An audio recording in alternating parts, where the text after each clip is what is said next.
Ang tradisyonal na gawain sa maliliit na sagingan ay hindi naaayon sa magandang pangangalaga ng sagingan. Pangkaraniwan sa mga maliliit na sagingan ang kawalan ng sistema.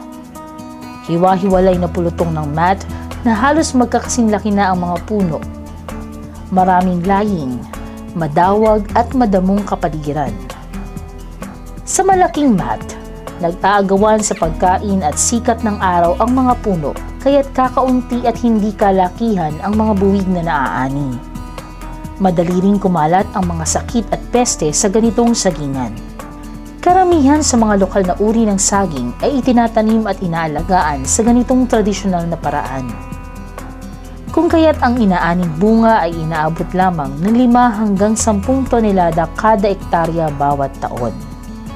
Napakababa nito kung ihahambing sa ani ng mga plantation type ng Cavendish sa Mindanao na umaabot ng 40 hanggang 60 tonelada kada ektarya bawat taon.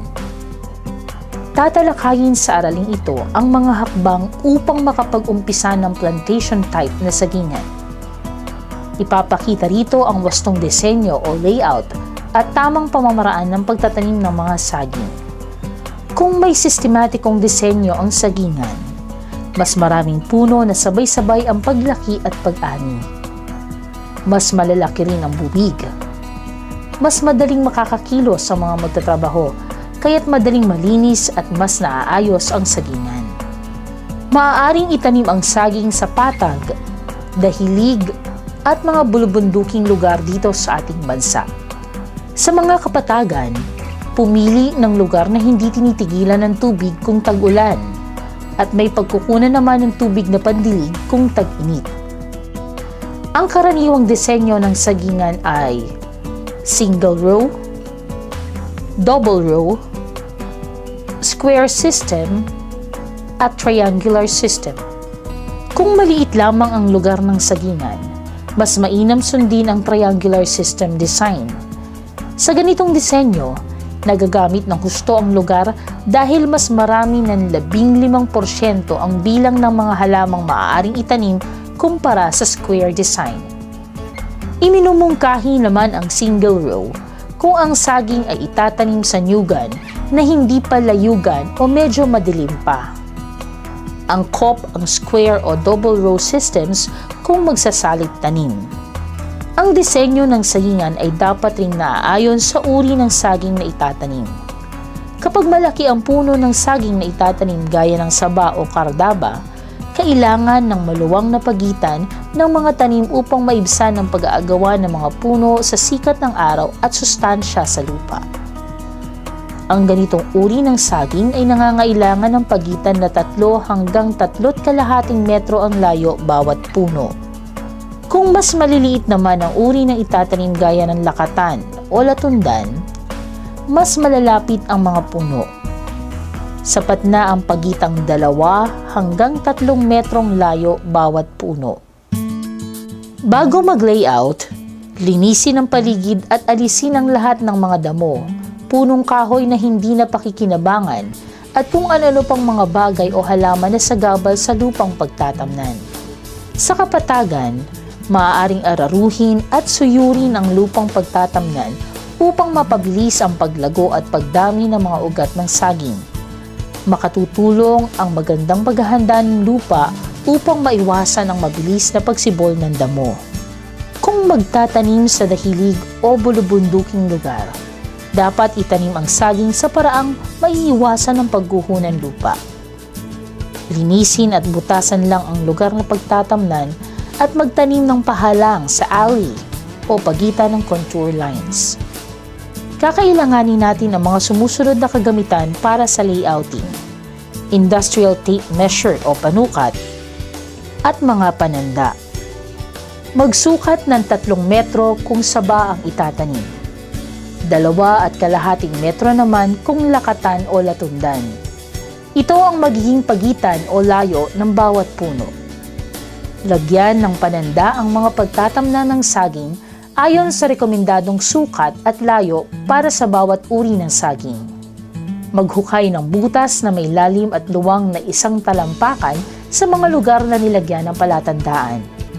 Ipasuri ang inyong lupa o magkaroon ng soil analysis para sa rekomendasyon ng abono na angkop sa inyong sagingan. Magdala lamang ng sample ng lupa mula sa inyong sagingan sa ahensyang nagsasagawa nito gaya ng Bureau of Soils and Water Management ng Department of Agriculture at ng UP Los Baños. Kung hindi nasuri ang lupa, sundin ang pangkalahatang rekomendasyon ng basal fertilizer sa panahon ng pagtatanim. Tinatalakay ang pangkalahatang rekomendasyon sa pag-aabono sa ikatlong aralin. Magtanim sa umaga o sa dapit hapon, kung kailan hindi masyadong mainit ang panahon para hindi ma-stress ang mga bagong tanim na saging dahil sa matinding sikat ng araw.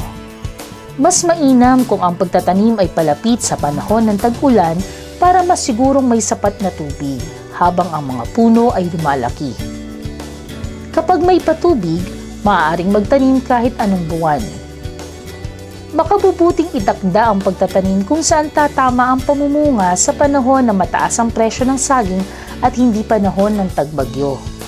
Makapagtatanim ng 1,111 saba sa 1 ektaryang lupa na may layong 3 metro bawat puno. At 2,000 saging na lakatan o latunda naman ang maaaring itanim sa 1 ektaryang lupa sa rekomendadong 2 by 2 by 2.5 meters ang layo bawat pananim.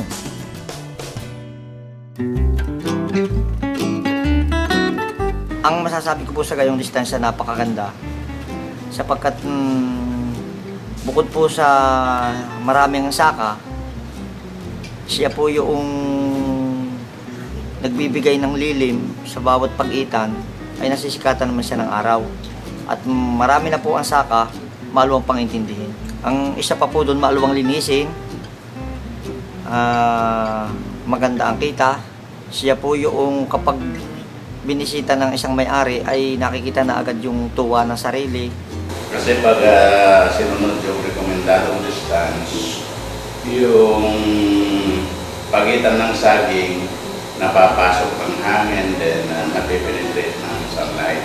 Madaling tinisin, magandang tignan. Of course, kung magandang tignan yung sagingan natin, na-encourage natin yung mga constituent natin na magtanim din ng banana. Sa akin po, wala po akong nakita na hindi maganda sapagkat ay maaluwang intindihin, malaki ang kita at sa tabi pa lamang at sa kabilang tabi kita na.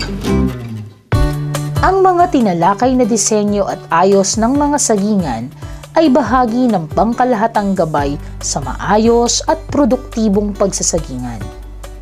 May sadyang angkop na disenyo at ayos ng sagingan na naaayon sa lugar at katangian ng lupang inyong pagtatamnan at uri ng saging na itatanim.